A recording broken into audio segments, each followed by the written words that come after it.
Yeah, so I have a question about sort of, I was thinking about it and I was like, it's not necessarily hell, but it's sort of the pathway to it.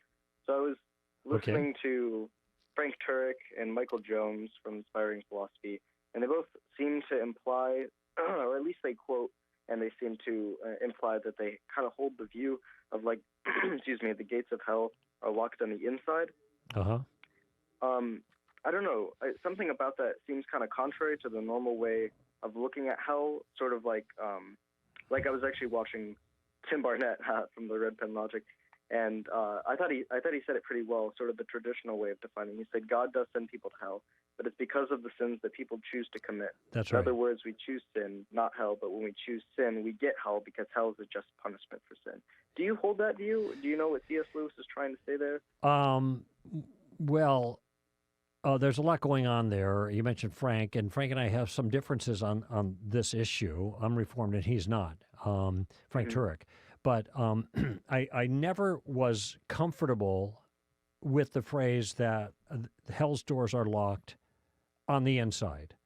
That means that the people suffering in hell are responsible for keeping themselves there, so to speak. Right. It's not an outside Yeah. lock, it's an inside lock.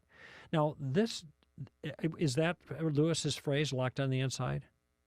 Yeah, he said, this was from the C.S. Lewis Institute. He said, I willingly, he wrote, I willingly believe that the damned are, in one sense, successful, rebels to the end, that the doors of hell are locked on the inside. Yeah, that's Lewis, right?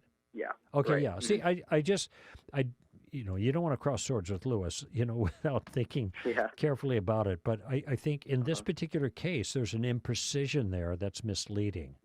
All right. Now, I think Uh-huh. it would be fair to say.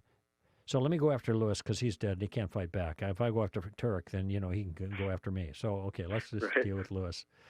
Uh, there's an imprecision there, and the imprecision is that, or let me put the thing about it that is somewhat accurate is that people that are in hell because of choices they make. They are ultimately responsible for being there. So think of a criminal that's just been sentenced to life imprisonment, and the Uh-huh. criminal says, "It's not my fault, man. I'm not the one who gave the sentence. You gave the sentence. It's your fault." Well, that's pretty weird, right? It's Yeah. not the prison doors are not locked from the inside. They're locked from the outside by the judge and jury and the government who determined this guy's bad, what he did is bad, and he's going to be punished for it in this cell for the rest of his life. Okay? Yeah. So Right. that aspect of it is I mean, one aspect is correct that it's because of their choices, but it is a judicial act of God that makes this happen. It isn't like if they just changed their mind, they could unlock the door since the lock's on the inside. And Right. and Yeah. and here I think it gives God's justice the short shrift. Okay, and I mean I'm looking here at Revelation 21, and or make it Revelation 20, the judgment in starting in verse 11, and it says there, I saw the dead and the great, the great and the small, standing before the throne, and books were opened, and another book was opened. Notice it's books and a book. Books and a book is the word John characterizes it, which is the book of life. So the individual book is the book of life. The books, they aren't given a name, but I call them the books of death, in contrast with the book of life, because of the consequence of what's in those books. It said the dead were judged from the things which were written in the books according to their deeds. That seems pretty clear to me that this is a rap sheet. This is a record of all the crimes that people have committed against God. Okay? And the record of the crimes shows that they are guilty. And then it Right. says that if anyone's name was not found written in the book of life, he was thrown into the lake of fire. So he's tossed in there. He doesn't go there of his own will. It is God's act of judgment based on the deeds that were evil that they did that resulted in their sentence of eternal torment.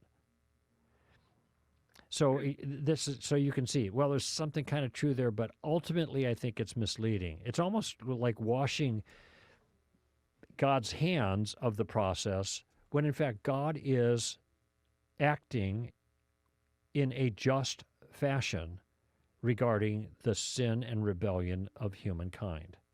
Okay? So I think it is, the last judgment is more like they're put in a prison.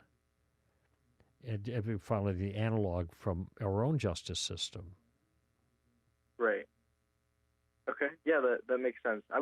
Because I think I understand where C.S. Lewis is coming with that, because it does seem to be like, the whole thing about putting the blame on ourselves, like we ultimately choose whether we go to hell or not. But it's not.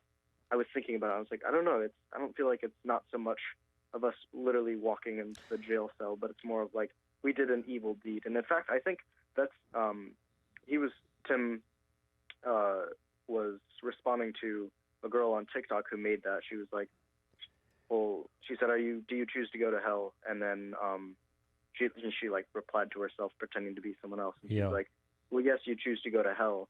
And she said, oh, okay, then like I'll do bad actions or whatever and I can go there. And she's like, well, that's not how it works. So she says, oh, so I'm being forced. Not necessarily you choose the sin that gets you to hell, right? Is that what you're trying to get at? Well, it's like it's like saying, look, you brought this on yourself. You didn't choose the consequence, but you chose the actions that led to the consequence. So you are responsible for the consequence. You brought this on yourself is the point.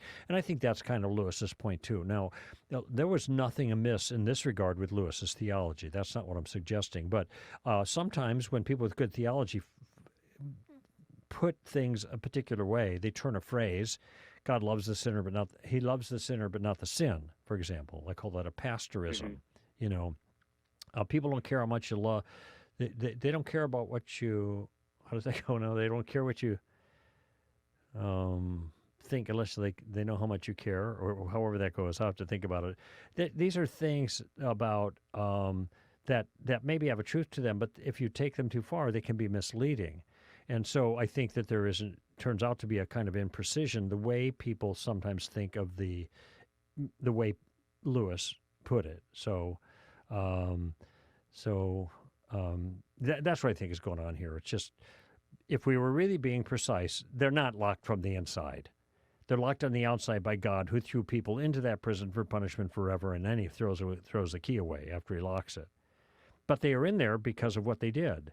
They brought this on themselves.